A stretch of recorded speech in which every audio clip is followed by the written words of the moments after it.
In today's video, I am going to be breaking down what makes Cade Cunningham so special and why he's going to be a fantastic player going into the future. Let's get down, let's check him out, because what he does, we can all copy ourselves and become great as well. Let's get down, let's check him out. Okay, so in this first play, he gets that ball poked away, and then he's able to not give up on the play, get back on defense. For younger players, this is actually a very good move by getting in front of that player who is trying to attack that rim, because it's going to slow him down just enough so that Cade Cunningham can block his shot, and that's an absolutely fantastic block. In this next clip, Cade Cunningham is attacking the right side. That defender is able to cut him off, and then Cade Cunningham is able to attack the paint, has fantastic footwork so that he can take that mid-range shot. So what does he do here? Well, first off, this player's momentum is taking him in that direction, which means that Cade Cunningham needs to attack back on that top foot. When he attacks that top foot, he notices that this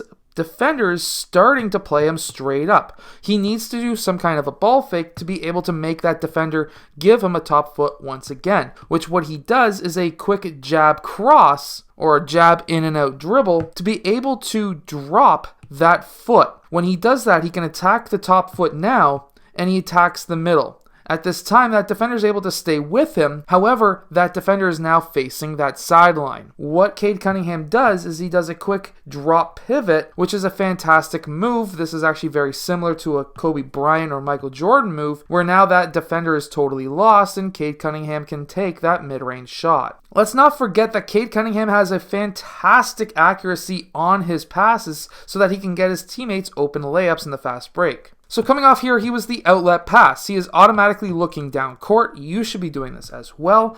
And when he does this, remember, we want to be able to be very proficient with one-hand passes, and that's what he's able to do here. That bounce pass, by the way, is what allows him to get that pass through, because if this was a straight or chest style pass, that could have been picked off by that defender. However, by it being a bounce pass, it's out of the reach of that defender so that his teammate can then get that layup.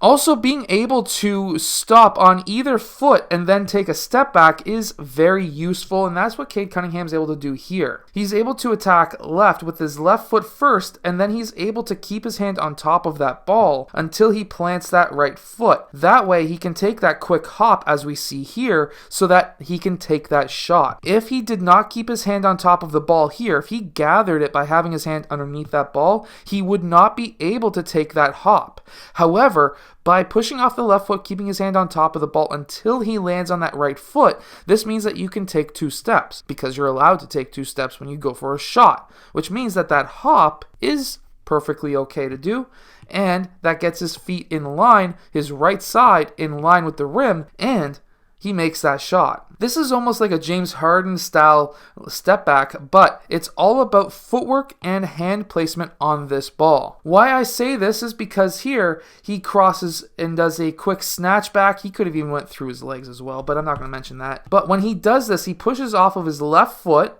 He keeps his hand on top of that ball once again, and then he gathers when he pushes off of that right foot. We see that right here. So that now when he goes left-right, he's able to get his right foot in front and his right side in line with the rim so that he can take that shot. And that's why that shot went in and why it's not a travel. And on a fast break, using a high gather veer style step, you can get some easy layups too. Well, let's really watch what he does here and why he did it. Well, the reason why he did this move is because the momentum of this player was taking him over towards this side. You want your last step to be on that right side so that you can continue to have that player go through.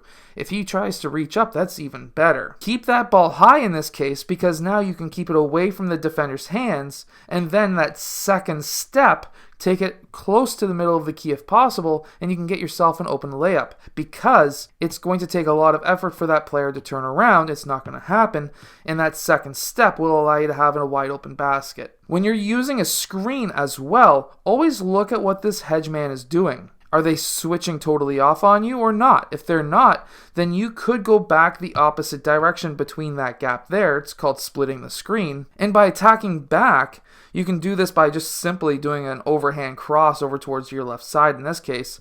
You then have created a wide open lane to the basket, and you can finish at the rim. And of course, if you could dunk, you could smash it and posterize people. On this clip, he's attacking his defender and he's trying to angle, trying to get his shoulder in front of the defender's shoulder. And when he does that, he can get that angle to the rim because now he's locked out that defender behind him. Once he does that, he can then, in this case, he does a quick jump stop and he angles his body almost at a maybe 30 or 40 degree angle off of the vertical of the floor, so that now he can get his body into that defender to protect the ball so that he can make that layup. Being able to send up alley-oops is actually an art.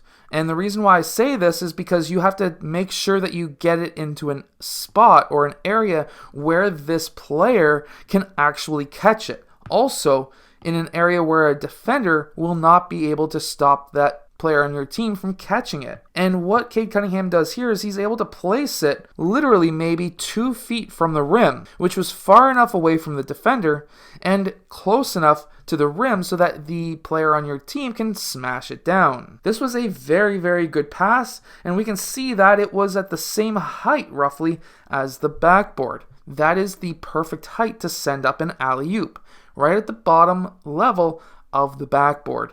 That will get you a ton of alley-oop dunks if you have a point guard or a teammate who can pass like that. And of course, there's the ability to handle, as we can see here, and pass once again. The reason why he went behind his back here is because that defender was facing that sideline, so why not cross behind your back? That guy's not going to do anything, which then gives you the open lane. It's essentially 2-on-1 here. Kevin Love comes up to try to guard him. He has a teammate. Send up that lob to the teammate. Again, almost at the bottom of the backboard height. That is the perfect height for a lob. And then if you get the ball out on the perimeter, you can take shot fakes or even pass fakes. And if you get a man who leaves the ground, as we can see here, you can then attack that player. Anytime you get a player who's closing out on you to get into the air, take it to the rim every time. So every single time, shot fake or pass fake, defender goes in the air, drive it, 99.9% of all the times. You're going to get some easy points, believe me. I hope that these videos and this video specifically helps you become a better player in basketball. If it does, hit that like button and subscribe, and I'll see you guys again next time.